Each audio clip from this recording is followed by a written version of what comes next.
Voici un exemple où il est question de faire une rédaction. Donc je lis, vous avez une situation. Bilbo essaie de s'introduire en cachette dans le palais du roi des elfes en passant par un souterrain, mais il se retrouve perdu dans un véritable labyrinthe. Comme si cela ne suffisait pas, deux gardes des bouches à l'entrée du couloir où il se trouve et épée au poing lui intiment l'ordre de se rendre. La question est la suivante. Voilà, on vous propose de choisir l'une de ces deux situations, puisqu'il y en a une autre à côté, et de rédiger en une trentaine de lignes le récit de la façon dont Bilbo s'en sortira. Puis on ajoute: le hobbit doit réussir par ses propres moyens, utiliser pour cela au moins 2 des ressources suivantes, la ruse, son anneau magique, son épée elfique. Et en plus, il faut raconter cet épisode au passé, et on peut commencer par la phrase suivante: Bilbo resta un instant interdit devant cette nouvelle menace. Et puis il y a des éléments de méthode qui sont là, faut être très attentif à l'emploi des temps du récit, vérifier les conjugaisons du passé simple, etc. Marquer l'enchaînement des actions.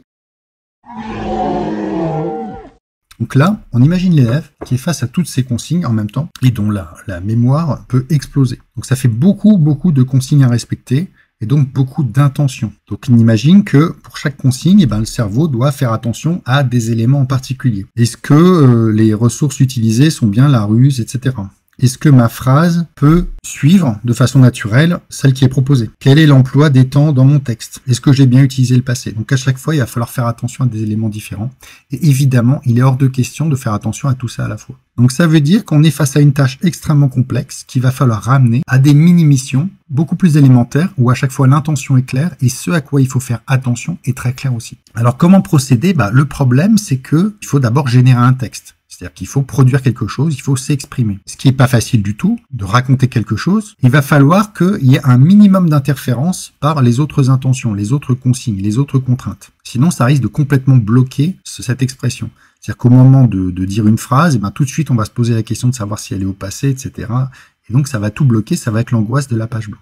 La seule consigne qu'il faut peut-être garder en tête dès le départ, c'est quand même cette idée d'une trentaine de lignes. Parce que c'est vrai que si on commence à raconter et que ça prend 3 heures, il faudra tout refaire, repartir de zéro. Donc il faut quand même avoir ça en tête, ça on peut pas en faire l'économie. Alors comment prendre en compte cette consigne? Ça peut être de se chronométrer en lisant une trentaine de lignes, et puis de mesurer le temps que ça fait. Combien de temps est-ce que ça prend pour lire une trentaine de lignes? Puis comme ça donne un ordre de grandeur. Est-ce que je vais raconter en 3 minutes? Est-ce que je vais raconter en 1 minute? Est-ce que je vais raconter en 1 heure? Et ça, un élève de ce niveau-là, on est au collège, sait le faire. Il sait, face à ses amis, quand il raconte son week-end, ou un épisode dans son week-end, il va pas y passer des heures, parce qu'il sait très bien que ses amis vont se lasser, ils vont plus l'écouter. Donc il va se mettre lui-même naturellement cette contrainte d'expliquer de façon assez courte, en quelques minutes. Ça, c'est quelque chose que les élèves savent vraiment faire. Donc, cette trentaine de lignes, elle peut être intégrée. Elle va pas forcément interférer et enrayer le récit. Après, la question, c'est comment est-ce qu'on se concentre sur une tâche qui demande vraiment de la créativité comme ça? Alors, il y a plein de façons de le faire. Je vous en propose une. Donc, elle consiste à partir du texte principal et à le convertir sous une forme visuelle. J'ai eu l'occasion dans d'autres exercices de le proposer. C'est vraiment ce PIM qui consiste à porter attention au texte et simplement, à chaque fois que je vois quelque chose que je peux visualiser, que je peux se transformer sous forme d'image, je le fais. C'est ma manière d'agir. C'est une conversion. Conversion de visuel externe en visuel interne, quelque chose que je vois dans ma tête. Comme si je voulais transformer ce texte en un film de ce que décrit le texte, comme si j'étais un réalisateur de cinéma. Donc un PIM qui est quand même assez bien défini. Et puis à partir de là, on va pouvoir embrayer sur un deuxième PIM qui a pour but justement de générer de la créativité. Je porte mon attention cette fois à cette représentation visuelle que j'ai de la scène, de son environnement, de ce qui a été décrit. Je me vois, moi Bilbo, dans ce souterrain, dans le palais des elfes, etc. Et là, ma manière d'agir, c'est simplement de regarder, de chercher autour de moi des manières de m'échapper. Donc on est quand même dans une manière d'agir qui est assez experte, mais à partir du moment où on est plongé dans cette image mentale, dans cette représentation du palais, on peut mettre en jeu cette manière d'agir, cette façon d'interagir avec cette représentation mentale pour chercher des issues possibles.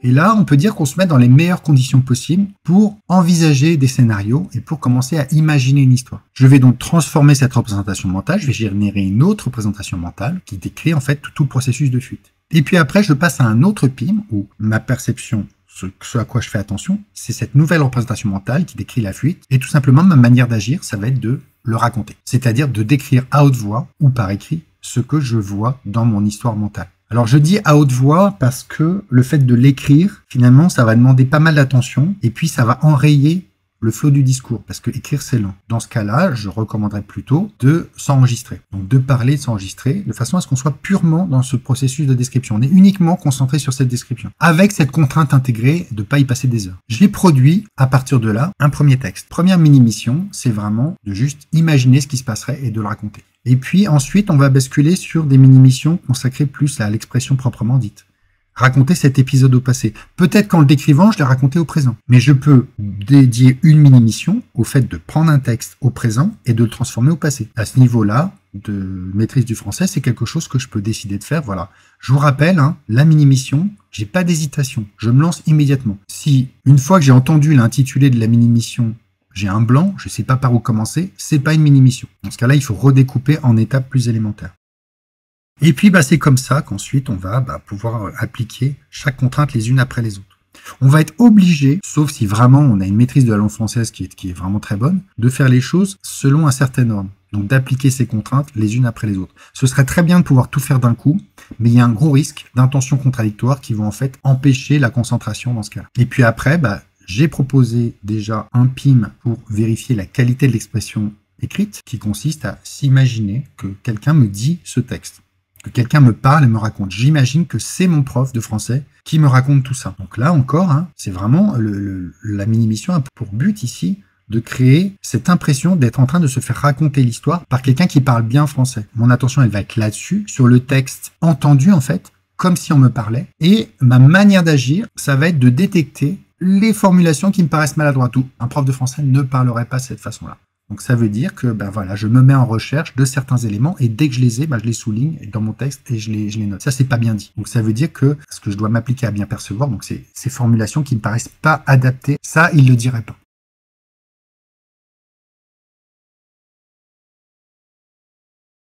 Voilà, donc on peut comme ça enchaîner les mini-missions, trouver des PIM parfois de haut niveau au sein de chaque mini-mission pour progressivement réaliser un exercice quand même, une tâche qui est extrêmement complexe. Donc les PIM, c'est pas juste pour verser de l'eau dans un verre.